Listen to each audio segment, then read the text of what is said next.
नमस्ते छात्रों।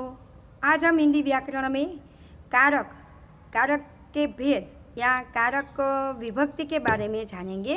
उसकी परिभाषा देखिए तो कारक विभक्ति संज्ञा अथवा सर्वनाम शब्दों के बाद ने, को, से, के लिए आदि जो चिन्ह लगते हैं वे चिन्ह कारक विभक्ति कहलाते हैं।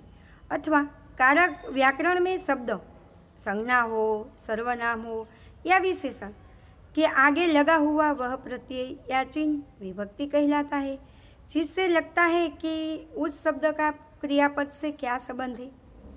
हम उसके उदाहरण देखेंगे। राम ने रावण को बाण मारा। राम और रावण ने दोनों के जोड़ते हुए ने विभक्ति कारक है। रोहन ने पत्र लिखा।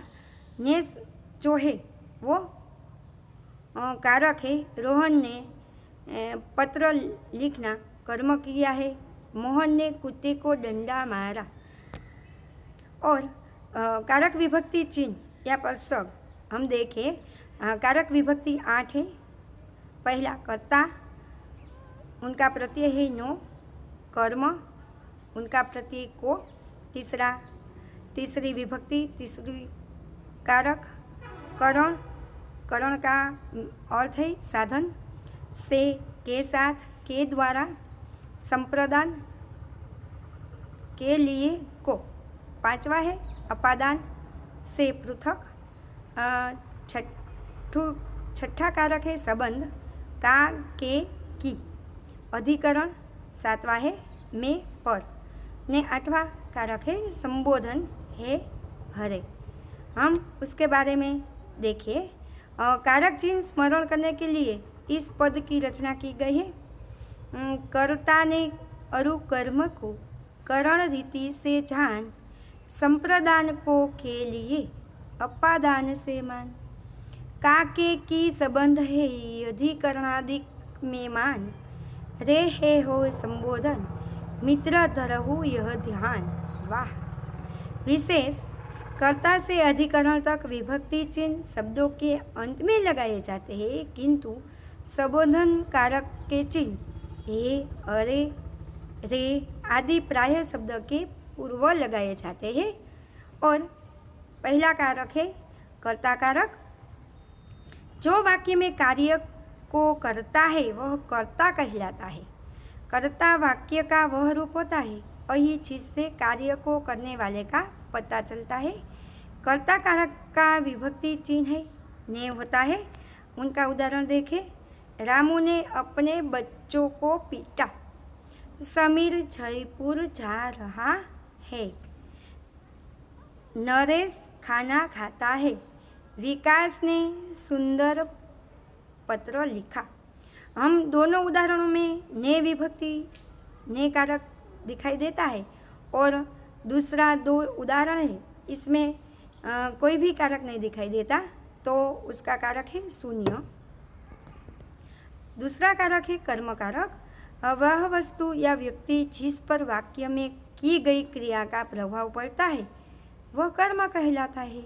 कर्म कारक का विभक्ति चिन्ह को होता है। उनका उदाहरण हम देखें। गोपाल ने राधा को बुलाया। गोपाल राधा को बुलाने का कर्म कर रहा है। रामू ने घोड़े को पानी पिलाया। माँ ने बच्चे को खाना खिलाया। और नेक्स्ट उदाहरण है मेरे दोस्तों ने कुत्ते को भगाया। आगे देखिए। हम तीसरा कारक है करण कारक। करण का अर्थ है साधन। वह साधन जिससे क्रिया होती है वह करण कहलाता है, यानी जिसकी सहायता के से किसी काम को अंजाम किया जाता वह करण कारक कहलाता है। करण कारक के दो विभक्ति चिन्ह है से और के द्वारा। उनका उदाहरण हम देखें। बच्चे गाड़ियों से खेल रहे हैं। पत्र को कलम से लिखा गया है। राम ने रावण को बाण से मारा। अमित सारी जानकारी पुस्तकों से लेता है। यहाँ से और को वो करण कारक विभक्ति है। चौथा चौथा कारक है संप्रदान कारक। संप्रदान का अर्थ है देना होता है। जब वाक्य में किसी को कुछ दिया जाए या किसी के लिए कुछ किया जाए तो वह पर संप्रदान कारक होता है। संप्रदान कारक के लिए विभक्ति चिन्ह के लिए या को है। माँ अपने बच्चे के लिए दूध लेकर आई के लिए ये संप्रदान कारक चिन्ह है। विकास ने तुषार को गाड़ी दी को जो चिन्ह है वो संप्रदान कारक प्रत्यय है। मैं हिमालय को जा रहा हूँ। रमेश मेरे लिए कोई उपहार लाया है।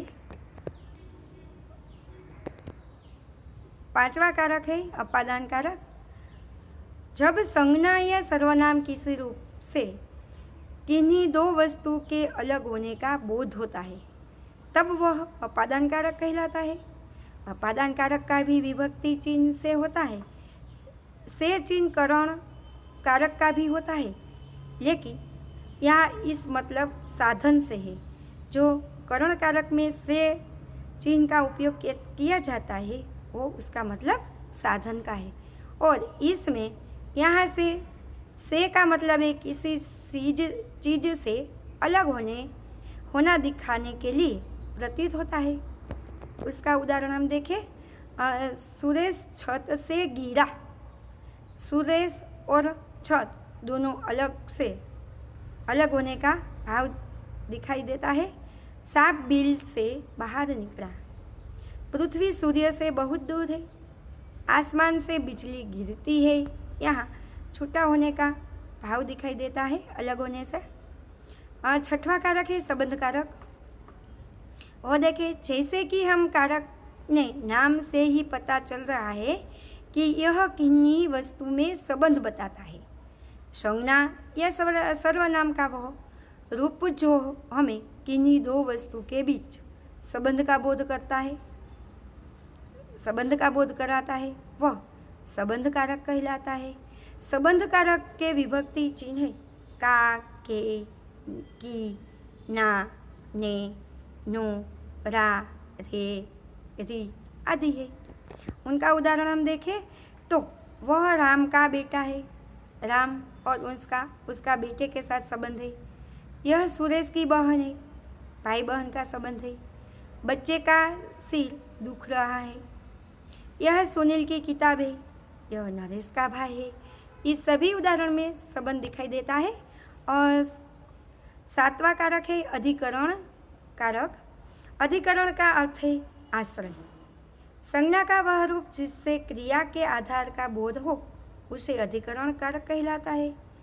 इसकी विभक्ति में और पर होती है। भीतर, अंदर, ऊपर, बीच आदि शब्दों का प्रयोग इस कारक में किया जाता है। और उसका उदाहरण है वह रोज सुबह गंगा किनारे जाता था। यहाँ सुबह शब्द है वो कारक है। वह पहाड़ों के बीच में है। मनु कमरे के अंदर है। बीच, अंदर वो कारक है। अधिकरण कारक है। महाभारत का युद्ध कुरुक्षेत्र में हुआ था। फ्रिज में आम रखा हुआ है। आठवां कारक है संबोधन कारक। संज्ञा या सर्वनाम का वह रूप जिससे किसी को बुलाने या पुकारने या बोलने का बोध होता है तो वह संबोधन कारक कहलाता है। संबोधन कारक की पहचान करने के लिए यह चिन्ह लगाया जाता है। संबोधन करते हैं हम अरे, हे, अजी आदि विभक्ति चिन्ह होता है। उसका उदाहरण है हे राम बहुत बुरा हुआ। अरे भाई तुम तो बहुत दिनों में आए।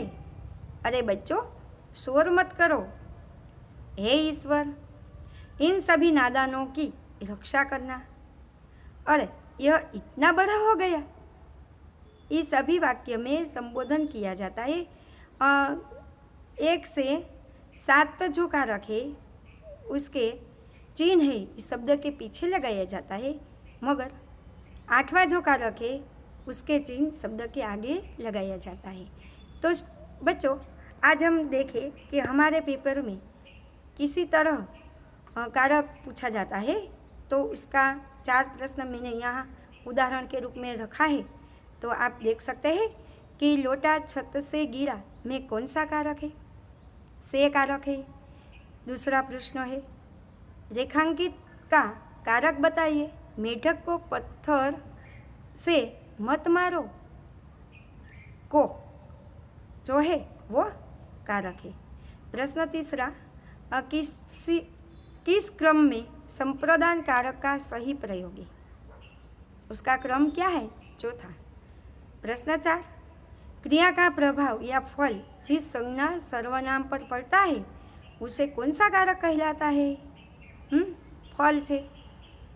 दूसरा कारक है, उसका उत्तर होता है कर्म कारक। तो छात्रों, मैंने यहाँ कारक और उसके भेद आपको समझाने का प्रयास किया है।